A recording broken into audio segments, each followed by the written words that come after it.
Good morning friends, आपका GLC IAS में स्वागत है। मेरा नाम शशांक कुमार है और हम लोग ज्योग्राफी की सीरीज़ में कंटिन्यू कर रहे हैं। आज का जो हमारा टॉपिक है वो हमारा है origin and evolution of earth. ठीक है, टॉपिक चालू करने के पहले ये हमारा जीएलसी का ऐप है जो आपको प्ले स्टोर पे मिल जाएगा। इस ऐप से आप बहुत सारी चीज़ें अवेल कर सकते हैं, इसको आप डाउनलोड कर सकते हैं। मैं जो भी बोलूँगा वो काफ़ी हद तक मैं आप लोगों को सिर्फ समझाऊँगा चीज़ों को, लेकिन जो आपके नोट्स रहेंगे वो आपको ऐप पे मिल जाएंगे, नोट्स ऐप पे मिल जाएंगे। ठीक है, तो हम चालू करते हैं। तो हमें origin and evolution of earth पढ़ना है। उसके पहले हमें किस किस चीज़ों का ज्ञान होना चाहिए? तो हमें एक यूनिवर्स का ओरिजिन और एवोल्यूशन का ज्ञान होना चाहिए, यूनिवर्स का। फिर उसके बाद आपका गैलेक्सी, उसके बाद फिर आपका स्टार, और उसके बाद फिर आपका प्लैनेट। ठीक है, तो जब इन चारों की चीज़ों का हम इंट्रोडक्शन ले लेंगे उसके बाद फिर हम अर्थ को देखेंगे, अर्थ का इवोल्यूशन कैसे हुआ। ठीक है,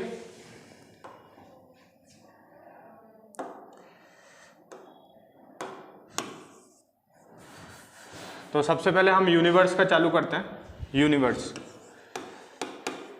यूनिवर्स का जन्म कैसे हुआ और वो इवॉल्व कैसे हुआ। ठीक है, तो इसके लिए बहुत सारी थ्योरी दी गई कि यूनिवर्स कैसे जन्म हुआ, यूनिवर्स कैसे अस्तित्व में आया हमारे।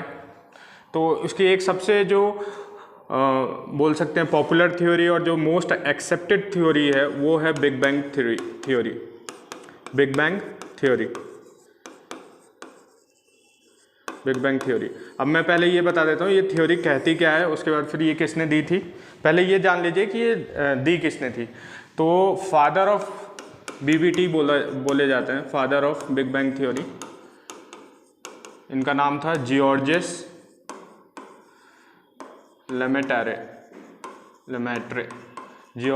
लेमेट्रे।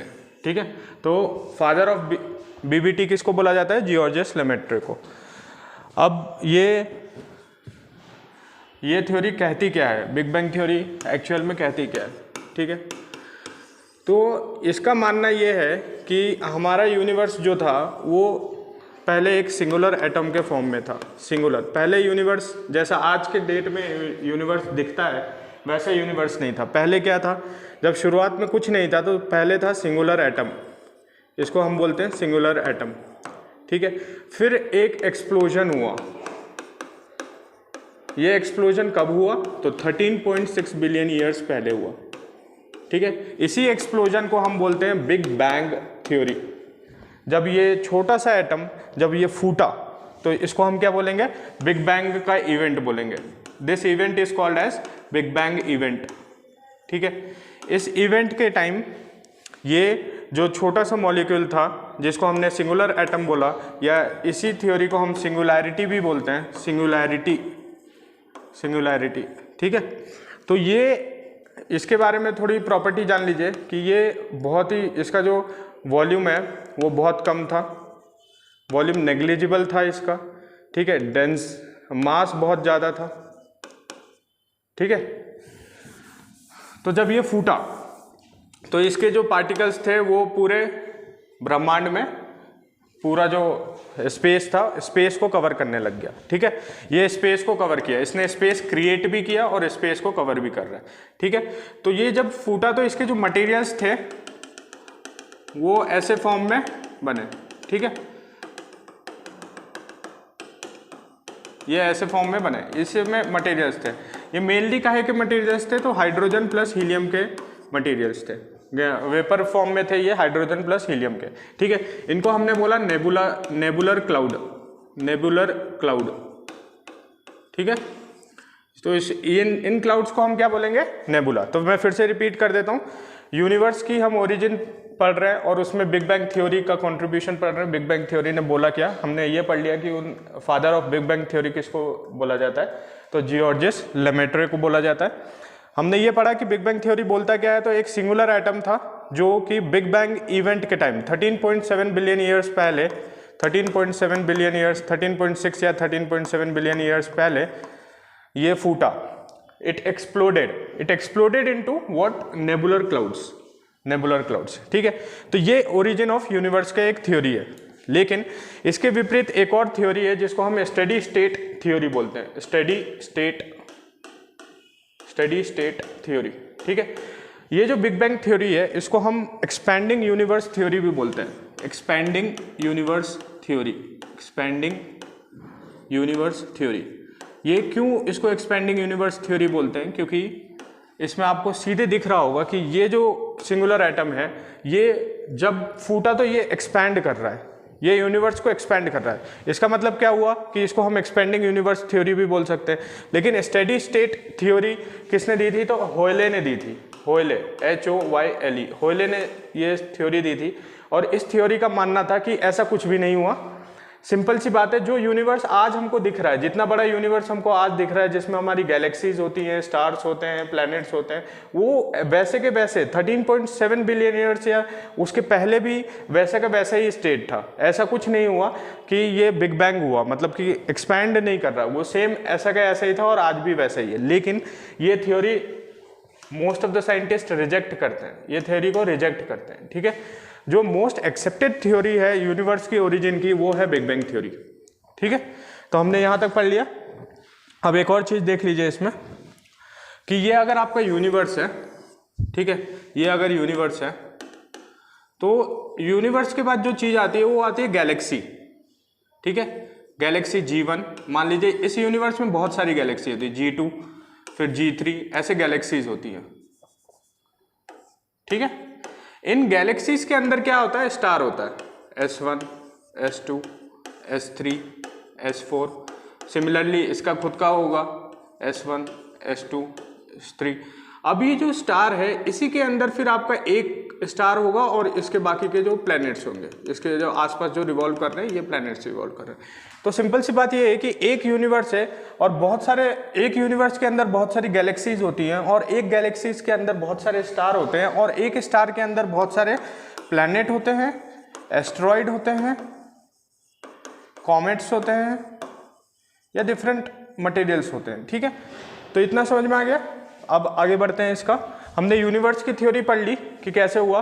तो यूनिवर्स की थ्योरी में हमने क्या पढ़ा था कि ये सिंगुलर एटम है, ये एक्सप्लोड हुआ, नेबुलर क्लाउड बना, ये क्लाउड बना आपका। ये मटेरियल क्या था, ये इसी के अंदर का मटेरियल था जो एक्सपैंड होके ऐसा बन गया। तो इसको हम क्या बोलेंगे, नेबुलर क्लाउड बोलेंगे। अब देखिएगा नेबुलर क्लाउड में क्या हुआ, ये आपका जो नेबुलर क्लाउड है ये ब्रह्मांड में घूम रहा था। तो ये जब घूमेगा तो एक्रीशन के कारण,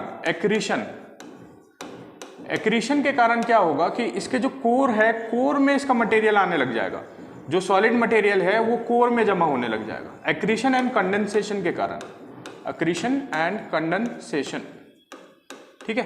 कंडेंसेशन के कारण क्या होगा कि कोर में इसका मटेरियल आने लग जाएगा। तो अगर इसको हम मान लिया जाए, ये हमारी गैलेक्सी मान लिया जाए, तो मटेरियल डिस्ट्रीब्यूट जो हुआ है वो अनइवन डिस्ट्रीब्यूट हुआ है, अनइवन डिस्ट्रीब्यूट हुआ है, ठीक है। इसके अंदर से जो मटेरियल आपका निकला है वो अनइवनली डिस्ट्रीब्यूट हुआ है। कहीं मटेरियल यहाँ पे ज़्यादा हो गया, ठीक है, यहाँ पे मटेरियल ज़्यादा हो गया। तो मटेरियल अगर ज़्यादा होगा यहाँ पे तो इसकी ग्रेविटी भी ज़्यादा होगी, तो ये अपने आसपास के जो मटेरियल है ये भी अट्रैक्ट करेगा इसको, क्योंकि यहाँ पे मटेरियल ज़्यादा है। और मटेरियल का जो रिलेशन होता है, मटेरियल इज डायरेक्टली, मटेरियल या मास जो होता है, मटेरियल को हम मतलब material is represented by mass and it is directly proportional to gravitational force, gravitation, right. तो अगर यहाँ पे मटेरियल ज़्यादा होगा, यहाँ पे मटेरियल कम है, तो इसका जो ग्रेविटेशनल फोर्स होगा वो कम होगा और इसका ग्रेविटेशन फोर्स ज़्यादा होगा। तो ये ग्रेविटेशन फोर्स अगर ज़्यादा हुआ तो इसके आसपास वाले जो भी मटेरियल्स हैं वो और ज़्यादा इसमें चिपकेंगे, ठीक है। तो ये तो आपका गैलेक्सी हो गया, नेबुलर क्लाउड हो गया। तो Galaxy is nothing but a nebular cloud, Galaxy एक नेबुलर क्लाउड है, ठीक है। अब देखिएगा इस नेबुलर क्लाउड में क्या हुआ, मैंने आपको बताया एक्रीशन हुआ और कंडेंसेशन हुआ। तो इस नेबुलर क्लाउड में क्लम्प्स ऑफ गैसेस बने, एक यहाँ गया, यहाँ पे कोर बन जाएगा, यहाँ पे कोर बन गया, यहाँ पे कोर बन गया, ठीक है। तो इन कोर्स को हमने क्या बोला, लंप्स ऑफ गैसेस या clumps of gases, lumps of gases in the nebular cloud, lumps of gases in the nebular cloud, right, nebular cloud. अब ध्यान से देखिएगा, ये जो लंप्स ऑफ गैसेस बने, ये जो लंप्स ऑफ गैसेस बने, ये जब गैसेस बने तो इसके अंदर भी इसका खुद का एक मटेरियल होगा इसके आसपास। अब हम ये पूरे को नहीं देख रहे, हम सिर्फ इसको देख रहे हैं। इसको मान लीजिए आप गैलेक्सी 1 मान लीजिए, गैलेक्सी 1 को हम देख रहे हैं, तो गैलेक्सी 1 में भी है ना, क्या बोलते हैं, इसके आसपास कुछ मटेरियल होगा और एक कोर होगा। समझ में आ रही है बात? तो इस गैलेक्सी के अंदर भी गैलेक्सी बता दिया था, ये स्टार है, सॉरी S1 स्टार ले लीजिए इस चीज को, ये S1 है, स्टार है S1। तो जब इस स्टार के आसपास देखेंगे तो इस स्टार के आसपास भी आपको क्लाउड दिखेगा, ठीक है। एक कोर तो आपको मिल गया जिसको हमने S1 बोल दिया, ठीक है, लेकिन इसके आसपास भी क्लाउड दिखेंगे जो कि हाइड्रोजन और हीलियम के बने रहते हैं। ये क्लाउड किस मटेरियल का बना रहता है? हाइड्रोजन और हीलियम का, ठीक है। तो जब बिग बैंग हो गया उसके बाद क्या हुआ कि उसका टेम्परेचर कम हुआ। जब टेम्परेचर कम हुआ तो कंडेंसेशन होगा। जैसे वेपर होता है, वेपर, वाटर वेपर ले लीजिए, तो जब इसका टेम्परेचर कम होगा तो ये वाटर में चेंज होगा। ये वाटर वेपर था, जब इसका टेम्परेचर कम हुआ तो ये काय में चेंज होगा? वाटर में, जो कि लिक्विड फॉर्म होता है। तो सेम, और उसके बाद फिर और टेम्परेचर कम कर दीजिए तो ये सॉलिड फॉर्म में कन्वर्ट हो जाएगा, जिसको हम क्या बोलते हैं? आइस बोलते हैं, ठीक है। तो जब वो प्रोसेस हो रही थी ना, इसके पहले वाली जब ये प्रोसेस हो रही थी तो यूनिवर्स का टेम्परेचर बहुत ड्रास्टिकली ड्रॉप हुआ। तो उसके बाद क्या हुआ कि ये जो आपका सन था, ये S1 जो था, जिसको हमने स्टार बोला, स्टार, ये कोर हो गया। इसके आसपास जो मटेरियल था वो घूम रहा था इसके आसपास। तो जैसे ही इसका टेम्परेचर कम हुआ, ये सब चीज़ों का टेम्परेचर कम हुआ, तो फिर उसने वही फिनोमिना अपना लिया अक्रीशन और कंडेंसेशन का। इसने भी ये जो पार्टिकल्स थे, ये जो वेपर था, वो कंडेंस होके पार्टिकल्स, छोटे छोटे पार्टिकल्स में बदलने लग गए, छोटे छोटे पार्टिकल्स में, जो इस स्टार को रिवॉल्व कर रहे हैं, ठीक है, जो इस स्टार को रिवॉल्व कर रहे हैं। अब ये जो छोटे छोटे पार्टिकल्स हैं, इनको हमने क्या बोला? प्लैनेटेजिमल्स,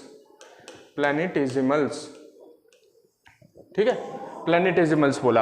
अब जब ये प्लैनेटेजिमल्स, अब देखिए क्या होता है कि किसी मटेरियल का ज़्यादा मास होगा तो वो अपने पास खींचेगा ग्रेविटेशन के, क्योंकि इसका ग्रेविटेशन ज़्यादा होगा अगर इसके पास मटेरियल ज़्यादा होगा। तो मान लीजिए ये इसने इसको खींच लिया, इसने भी इसको, मतलब ये वाले ने इसको भी खींच लिया, इसको भी खींच लिया, इसको भी खींच लिया, तो एक बड़ा मटेरियल बना लिया उसने। इस वाले ने सबको जब खींच लिया तो ये बड़ा मटेरियल बना लिया। अब इस बड़े मटेरियल को हम क्या बोलेंगे? प्लैनेट बोलेंगे, ठीक है। तो यहां तक समझ में आया आपको कि प्लैनेटेजिमल्स क्या होते हैं? वो छोटे मटेरियल्स होते हैं जो कि बने हैं, मतलब छोटे पार्टिकल्स होते हैं। और जब बहुत सारे प्लैनेटेजिमल्स मिल जाते हैं, प्लैनेटेजिमल्स 1-2 प्लैनेटेजिमल्स जब मिल जाते हैं तो इसको हम क्या बोलते हैं? प्लैनेट, ठीक है। तो ये आपका जो प्लैनेट का इवोल्यूशन है, हमने कहां तक पढ़ लिया?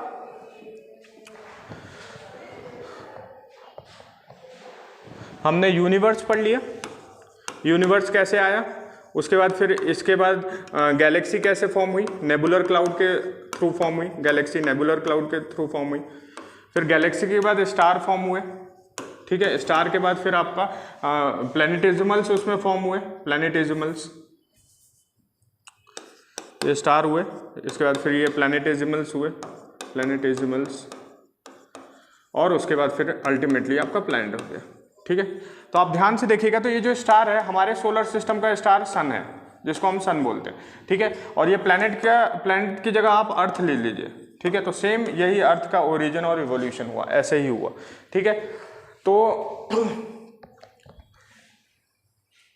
सिंगुलर एटम हो गया, ये चीज़ें हो गई। अब इसमें जो भी चीज़ें हैं, जो थ्योरी है, वो आपको नोट्स में मिल जाएगी। ये आपका बेसिक कॉन्सेप्ट है, यही बेसिक कॉन्सेप्ट है, बेसिक कॉन्सेप्ट। मैं फिर से दोहरा देता हूँ ये बेसिक कॉन्सेप्ट को। नेबुलर हाइपोथेसिस जरूर, नेबुलर क्लाउड जरूर याद रखिएगा। नेबुला से ही सब कुछ ये लोग बनाने की कोशिश कर रहे हैं। नेबुलर हाइपोथेसिस, तो कोर कॉन्सेप्ट ऑफ बीबीटी है, वो सारी चीज़ें ये इससे ही है, ठीक है। तो ये हमने कहाँ तक पढ़ लिया? ओरिजिन ऑफ यूनिवर्स पढ़ लिया। अब देखिए, अब प्लैनेट, आपका जो यूनिवर्स है वो कितना ओल्ड है? मैंने आपको पहले भी बताया, 13.7 बिलियन, 13.6 बिलियन ईयर्स अगो पहले बना था, ठीक है। जो स्टार का फॉर्मेशन हुआ, स्टार मतलब कि हमारा सन, वो कब फॉर्म हुआ? तो वो हुआ आपका 5 to 6 बिलियन ईयर्स पहले। 5 to 6 बिलियन ईयर्स पहले, ठीक है। स्टार के बाद जब प्लैनेट का फॉर्मेशन हुआ तो प्लैनेट का फॉर्मेशन 4 to 5 बिलियन ईयर्स पहले हुआ, ठीक है। तो प्लैनेट, हमारा अर्थ भी एक प्लैनेट है, earth is also a planet, तो इन्हीं के बीच में हुआ होगा। तो अर्थ की जो एज बताई जाती है वो 4.6 या 4.7 बिलियन ईयर्स पहले की बताई जाती है, अर्थ की एज है ये। इसका मतलब क्या हुआ कि अर्थ इतने सालों पहले बना था। अब इसमें मतलब आज का जो अर्थ है वो बहुत डिफरेंट दिखता है पहले के अर्थ से। क्यों, कैसे?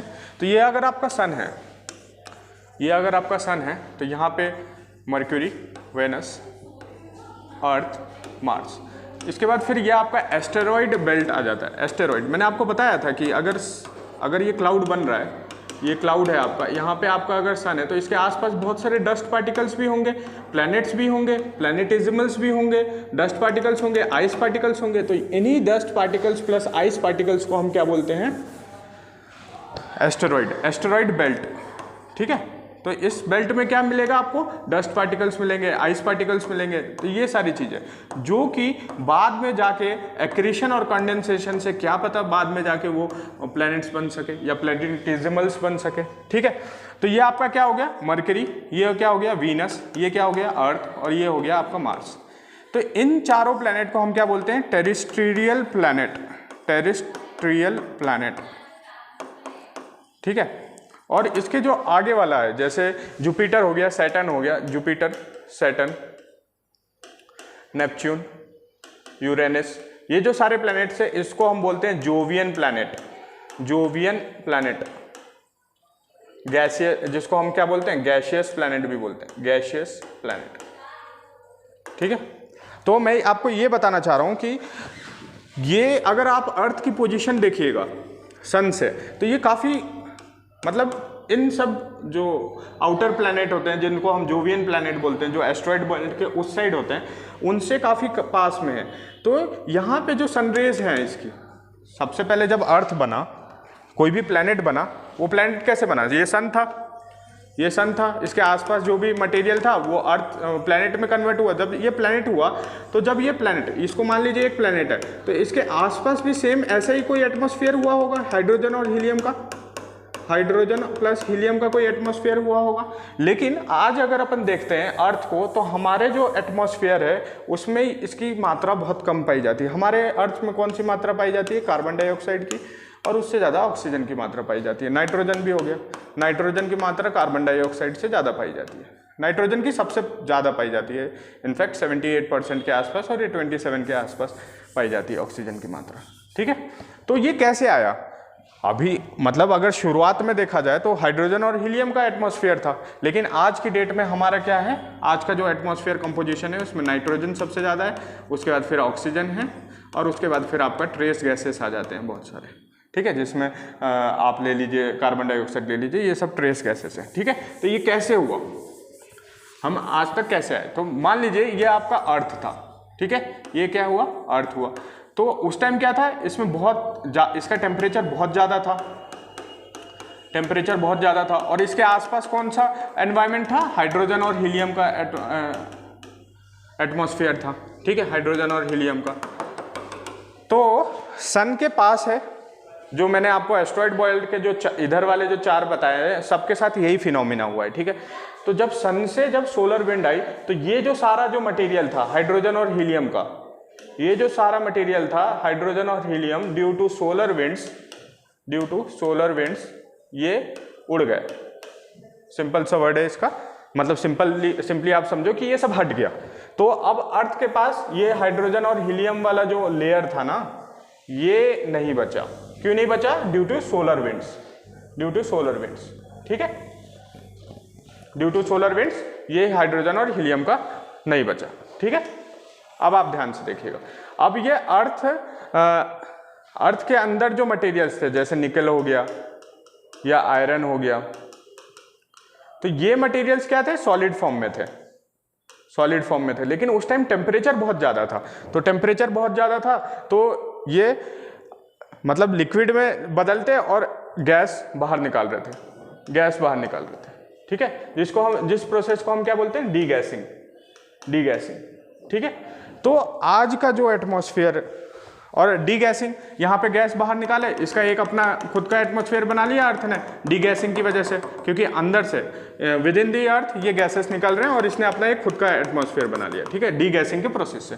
अब ये डीगैसिंग के बाद क्या हुआ कि और टेम्परेचर कम हुआ, तो जब टेम्परेचर कम हुआ तो जो वेपर फॉर्म में था, ये गैसेस थे, ये वेपर फॉर्म में थे, ये वेपर फॉर्म में फिर आपका बदल गया, जब ये टेम्परेचर जब कम हुआ तो ये बारिश करने लग गए। क्या करने लग गए?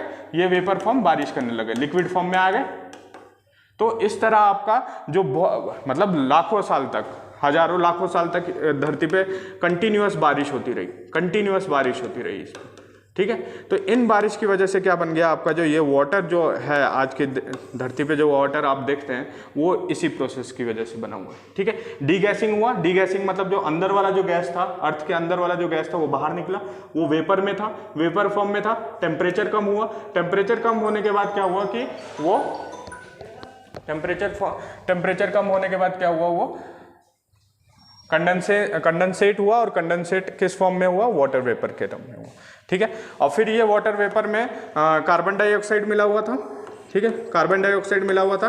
फिर धीरे धीरे इस पे प्लांट्स आए जिन्होंने ऑक्सीजन, सबसे पहले तो वो ओशन में जो आपके एनिमल्स आए उन्होंने ऑक्सीजन को क्रिएट किया, मतलब ऑक्सीजन को सैचुरेट किया ओशंस में, और ओशंस में जब ऑक्सीजन आपका सैचुरेट हो गया तो वो बाहर के सरफेस पे आ गया, ठीक है। इस तरह आपका जो एटमॉस्फेयर है, आज का एटमॉस्फेयर जो है अर्थ का, वो हम मतलब ऐसे वो इवॉल्व हुआ है, ठीक है। तो ये आपका origin and evolution of earth हो गया, ये क्रक्स हो गया। इसमें बहुत सारे जो फैक्ट्स हैं, छोटे छोटे फैक्ट्स हैं, वो आपको नोट्स में मिल जाएंगे, आप नोट्स जरूर देखिएगा। इसमें सिर्फ मैंने आपको क्या बताया कि origin and evolution of earth कैसे हुआ, ठीक है। मैं फिर से इसको एक बार रिवाइज करा लेता हूँ। सबसे पहले हमने ओरिजिन ऑफ यूनिवर्स देखा, जिसके अंदर बिग बैंग थ्योरी देखा, बीबीटी सबसे मोस्ट एक्सेप्टेड। अगर एग्जाम में क्वेश्चन बनेगा तो इसी पे बनेगा, उसके अलावा इसमें कहीं से भी क्वेश्चन नहीं बनेगा, स्टडी स्टेट पे भी नहीं बनता है क्वेश्चन, बिग बैंग थ्योरी में जरूर क्वेश्चन बनता है। उसके बाद फिर हमने ये देखा कि यूनिवर्स में गैलेक्सी कैसे बनी, और गैलेक्सी में स्टार कैसे बने, और स्टार में प्लैनेट कैसे बने, ठीक है। तो उस टाइम तो हाइड्रोजन और हीलियम का क्लाउड था सबके ऊपर, लेकिन मतलब धीरे धीरे जो इवॉल्व हुआ है, हमारा अर्थ कैसे इवॉल्व हुआ, ऑक्सीजन, नाइट्रोजन और ये सारी चीज़ें कैसे आई, प्लांट्स कैसे आए उसके ऊपर, तो ये आपका है। अब मैं एक और चीज़ आपको इसमें बता देता हूँ कि ये जो प्लैनेट्स हैं, ये जो 4 प्लैनेट्स हैं, इनको टेरेस्ट्रियल प्लैनेट बोलते हैं, और इनके पास जो हाइड्रोजन और हीलियम का जो एटमॉस्फेयर था वो उड़ चुका है। क्यों उड़ चुका है? क्योंकि यहाँ पे जो ये सन के बहुत पास थे और इनका सोलर विंड का ये प्रभाव हुआ, जिससे ये लोग अपना हाइड्रोजन और हीलियम का जो एटमॉस्फेयर था, thick atmosphere of hydrogen and helium were blown off due to solar winds. लेकिन आप ये देखिएगा कि ये जो जुपिटर, सैटर्न, यूरेनस और नेपच्यून है, ये काफी दूर है, तो आज भी ये गैसियस प्लैनेट है, आज भी ये गैसियस प्लैनेट है, जिसका बहुत ही ज्यादा थिक एटमॉस्फेयर होता है। और वो थिक एटमॉस्फेयर काय का होता है? वो होता है आपका हाइड्रोजन प्लस हीलियम का होता है, ठीक है। तो आपसे कोई पूछे कि हमारे जो अर्थ है उस पर हाइड्रोजन और हीलियम का थिक एटमॉस्फेयर क्यों नहीं है, तो वो इसलिए नहीं है क्योंकि हम सन के बहुत करीब हैं, और सन ने हमारे सोलर विंड के कारण पूरा जो हमारा थिक एटमॉस्फेयर ऑफ हाइड्रोजन और हीलियम था वो उड़ा ले गया। लेकिन जुपिटर, सैटर्न, नेपच्यून और यूरेनस ज़्यादा दूर होने के कारण इनका जो एटमॉस्फेयर है वो भी आज तक इंटैक्ट है। इसलिए हम इनको क्या बोलते हैं? जोवियन प्लैनेट या गैसियस प्लैनेट, क्योंकि इसके पास कोई ठोस पदार्थ नहीं है।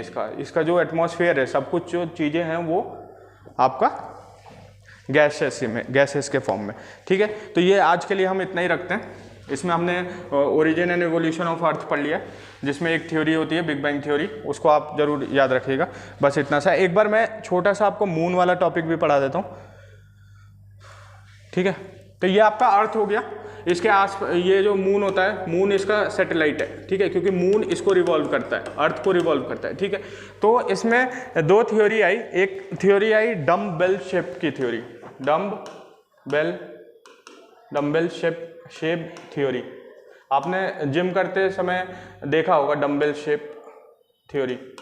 जिम करते समय आपने देखा होगा कि डंबल जो होते हैं उसके 2 गोलेकार होते हैं। ऐसा होता है डंबल,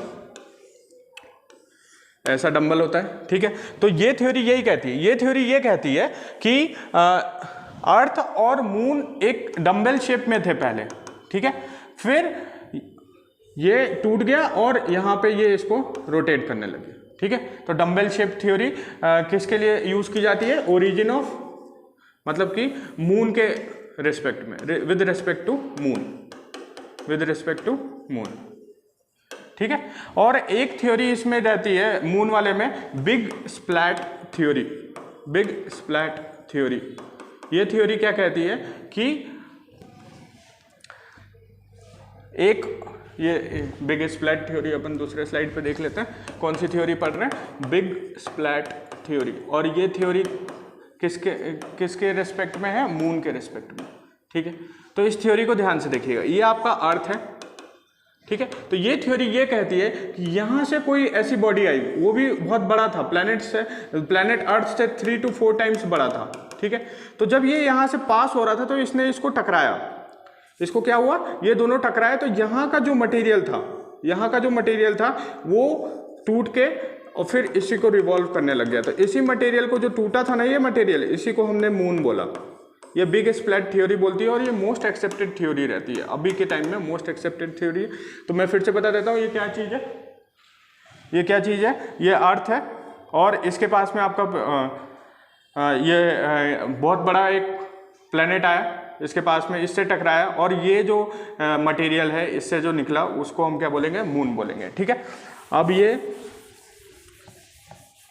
सिद्ध कैसे होती है? बिग स्प्लैट थ्योरी सिद्ध कैसे होती है? तो साइंटिस्ट का मानना है जो पैसिफिक ओशन है आपका, जो पैसिफिक ओशन है, ये वाला अगर पैसिफिक ओशन है तो इसका जो डिप्रेशन क्रिएट हुआ है, ये मून का, मतलब कि यहीं से मटेरियल निकला था, वो टकराया, पैसिफिक ओशन वाला जो पोर्शन टकराया, वहां से जो पूरा मटेरियल निकल गया और गड्ढा हो गया, उसमें पानी भर गया, उसको हम पैसिफिक ओशन बोल रहे हैं, और बाकी का जो मटेरियल निकला उसी को हम मून बोलते हैं, ठीक है। और वो इसके रिवॉल्व कर रहे हैं, ठीक है। तो हमने मून की भी थ्योरी पढ़ ली कि मून में क्या है। और आज की क्लास के लिए इतना ही। अगली क्लास में हम स्ट्रक्चर ऑफ अर्थ पढ़ेंगे, ठीक है, structure of earth, structure of earth, ठीक है। Thank you.